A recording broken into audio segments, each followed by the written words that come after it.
पनहेड़ा कला के ओम शांति स्कूल में गणतंत्र दिवस का आयोजन किया। आयोजन में तमाम तरीके की झांकियां हुई। वहीं पर बच्चों ने नृत्य कर स्कूल के आयोजन की शोभा बढ़ाई, तो वहीं सरस्वती वंदना कर आयोजन का शुभारंभ किया। शुभारंभ करते समय बल्लभगढ़ ब्लॉक चेयरमैन चंद्रपाल ने ज्योति संपन्न की व सरस्वती वंदना की। सरस्वती वंदना के बाद इस आयोजन का शुभारंभ किया। आइए देखते हैं पूरी खबर। सरस्वती जी हैं, प्रथम नमस्कार इनको बनता है और ये दीप प्रज्वलित किया है हमारे ब्लॉक चेयरमैन चंद्रपाल जी ने और पुष्प अर्पित कर रहे हैं चंद्रपाल जी और तिलक किया है सरस्वती मैया को। बहुत बहुत अच्छा लगा। और गुप्ता जी आप भी अपनी हाजिरी सरस्वती मैया के चरणों में लगाएं।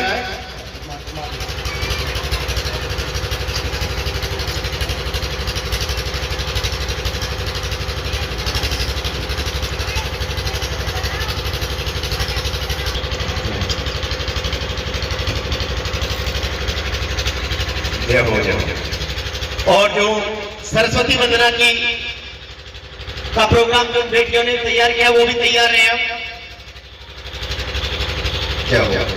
और सभी जो अतिथियों से जो है कि प्रार्थना है कि सरस्वती मैया को पुष्प अर्पित करते रहे।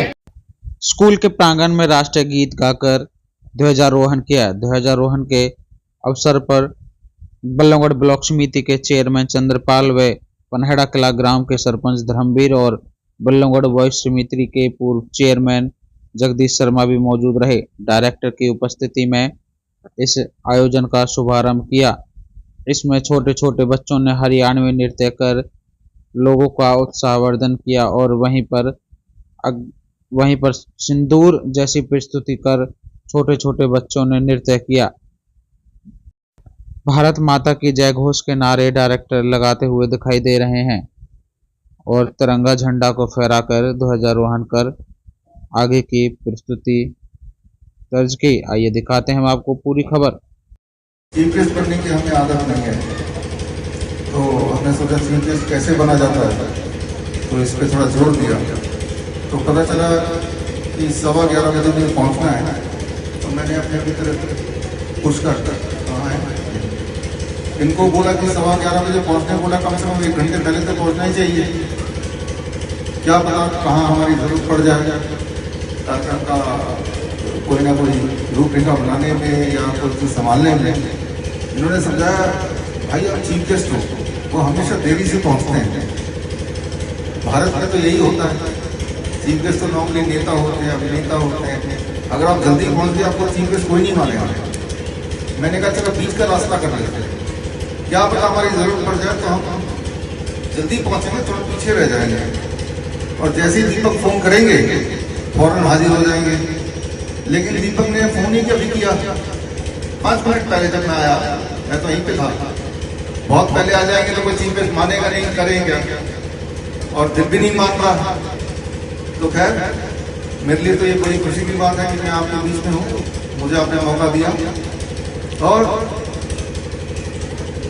रिपब्लिक डे का मतलब क्या होता है हम सबको पता है, लेकिन छोटे बच्चों के हिसाब से, आपके हिसाब से, एक आम भाषा के हिसाब से अगर बोले तो बच्चों मान लेते हैं कि आपका जो ये प्लेग्राउंड है जहां आप बैठे हैं यही भारत है, यही पूरा देश है।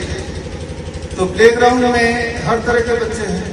आप देख ही रहे हैं, यहाँ पे मैं देख रहा हूँ छोटे बच्चे, बड़े बच्चे, मोटे बच्चे, पतले बच्चे, गोरे बच्चे, काले बच्चे। कुछ बच्चे ऐसे हैं जो पढ़ाई में बहुत अच्छे हैं, खेल में उतने अच्छे नहीं है। कुछ बच्चे ऐसे हैं जो खेल में बहुत अच्छे हैं, पढ़ाई में उतने अच्छे नहीं है। हर तरह के बच्चे एक ही प्लेग्राउंड में है। अब प्लेग्राउंड में सबको बराबरी का हक मिले, सबको अंत में मजा आए, उसके लिए कुछ नियम हमारे प्रिंसिपल साहब ने बना दिए, हमारे टीचर ने बना दिया, ताकि सब बराबर दिखे, सबको मौका मिले। तो ये जो नियम आपके प्लेग्राउंड के बना है, हर एक को खेलने का मौका मिले, हर एक को बराबरी का मौका मिले, कोई किसी से आगे या किसी से पीछे ना हो, इन बातों का ध्यान रखा जाए। तो ये है कॉन्स्टिट्यूशन ऑफ द प्लेग्राउंड। ये एक कॉन्स्टिट्यूशन बनाया ताकि अंत में प्लेग्राउंड का जो मुख्य उसका लॉजिक है कि अंत में सभी एक दूसरे के साथ भाईचारे के साथ प्यार के साथ प्रसन्न होते हुए सारे काम करें और ये खेल का मैदान तो वो भी ठीक से खेलें। उसी बीच मान लेते हैं ये तो बहुत अच्छा स्कूल है, एक स्कूल में टीचर का बच्चा तो इसके बीच में है और वो टीचर चाहता है ये हर जगह फर्स्ट आए।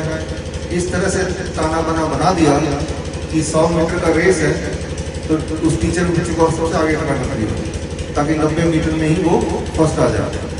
तो यानी कि कॉन्स्टिट्यूशन का जो नियम है उसको भंग करने की कोशिश की जा रही है। तो ऐसे में क्योंकि आप सबका अधिकार एक जैसा है इस प्लेग्राउंड में, तो आप सबका ये हक की है, ये रिस्पॉन्सिबिलिटी की कि आप आवाज़ उठाएं।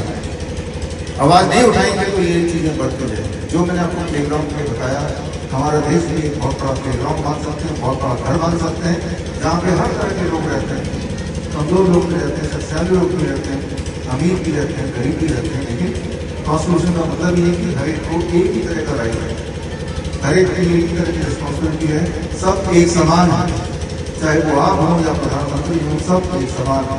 यही है कॉन्स्टिट्यूशन का मतलब। ये कॉन्स्टिट्यूशन बना क्यों था? बना कब था? जब देश आज़ाद हुआ। अब तो आप आज़ाद हैं, लेकिन ऐसा नहीं कि हमें कुछ काम नहीं करना है, कुछ काम बाकी नहीं रह गया। जब देश आज़ाद हुआ, ये बात जो कुर्सी के ऊपर हम लोग बैठे हैं हमें भी समझ आएगी, ज़्यादा समझ आएगी। जब देश आज़ाद हुआ, हालांकि हमारा देश बहुत गरीब था उसको, ऐसा बताया गया है, लेकिन तब ये मेरे जेब में $1 है। 1947 में ये $1 के बदले में 3 रुपए इज इक्वल टू $1 1947 में, जबकि देश आज़ादी हुआ था। लेकिन आज करते ये $1 के बदले 100 रुपए, यानी कि पैसा धीरे धीरे कमजोर होता चला गया और आज वहां पे हम खड़े हैं कि $1 के बदले में 3 रुपए नहीं, 3 रुपए के बदले $1 नहीं, $1 के बदले 100 रुपए हो गया है। तो कुछ तो गड़बड़ चल रहा है, कुछ तो ठीक नहीं चल रहा है। तो यही क्रांति आपको लानी है, यही क्रांति हमें लानी है। जैसे क्रांति आपसे पहले 1947 से पहले लाए थे लोगों ने। जब लोग बोल रहे हो तो उनमें बच्चे भी शामिल थे। आज यहाँ क्योंकि आप सब बच्चे हैं तो एक कहानी तो जरूर सुनाऊंगा मैं। 1931 की बात है। आप ही जैसे छोटे बच्चे, शांति घोष, सुनीति चौधरी, 13-14 साल था। उन्होंने एक महान काम कर दिया। अंग्रेजों के खिलाफ, अंग्रेजों के घर में घुस के बंदूक से अंग्रेज ऑफिसर की हत्या कर दी, कत्ल कर दिया, वध कर दिया, जो भी आप बोले, और ये दिखा दिया कि उनकी मनमानी नहीं चलेगी। दोनों क्रांतिकारी बच्चियों का नाम था शांति घोष, सुनीति चौधरी, 13-14 साल था। लेकिन आप और हम खुशकिस्मत हैं कि हम आजाद भारत में पैदा हुए हैं, लेकिन फिर भी काफी सारे काम और भी करने हैं ताकि आजाद भारत आजाद रहे, हर एक के बीच में बराबरी का ही हक रहे। क्या करना पड़ेगा? उसके लिए सिर्फ इतना सोचना पड़ेगा कि जब भारत आजाद हुआ था, गरीब होने के बावजूद भी $1 3 रुपए का बराबर का था। आज $1 90-100 रुपए के बराबर का होने जा रहा है, वो ही गया है। क्यों? क्योंकि आजाद होने के बाद भी हम कई चीजों में बाहर के निर्भर हैं। आजाद गुलामी यही नहीं होती कि कोई अगर जेल में बांध दे, आपको जंजीर से बांध दे तो आप गुलाम हैं, बंदूक लगा दे तो आप गुलाम हैं। गुलामी कई तरह की होती है। जब आपकी निर्भरता किसी और पे ज्यादा हो जाए, उनके बिना काम ना चले, तो वो भी एक तरह की गुलामी है। और एक गुलामी की बात करूंगा, छोटे बच्चों को एक चीज मैं समझाऊंगा, वो ये कि आज की तारीख में जितनी भी दवाइयां आती हैं, जो आपके घर के आसपास के दुकानों में मिलती है, वो सारी की सारी दवाइयां 99%, 100% ना भी सही, सारी की सारी दवाइयां देश में नहीं बनती हैं, वो सारी ही बाहर से आती हैं। 70% तो चाइना से आती है, बाकी करीब 29% बाकी देशों से आती है, 1% हो सकता है भारत में बनती है। जब सारी दवाइयां बाहर से ही आएंगी तो हमारा पैसा बाहर ही जाएगा, और जब हमारा पैसा बाहर जाएगा तो पैसा गरीब होता जाएगा।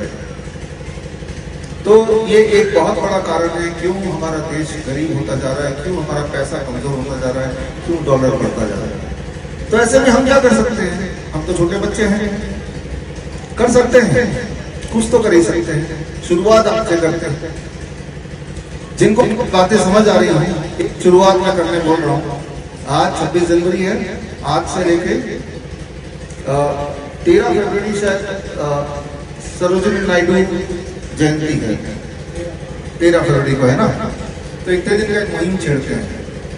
मुहिम ये बच्चों के घर में आपके माता पिता, आपके दादा दादी, आपके पड़ोसी, आपके दोस्तों के माता पिता, कोई भी अगर आप उनसे पूछिए जाके, अंकल जी, माता जी, पिताजी, दादाजी, क्या आप किसी तरह की दवाइयां लेते हैं? कोई बोलेगा मैं डायबिटीज की दवाई लेता हूँ, बोलेगा कोलेस्ट्रॉल की दवाई लेता हूँ, कोई बोलेगा मैं बीपी की दवाई लेता हूँ। कुछ तो बोलेंगे। आपका काम है, ध्यान से सुनिए।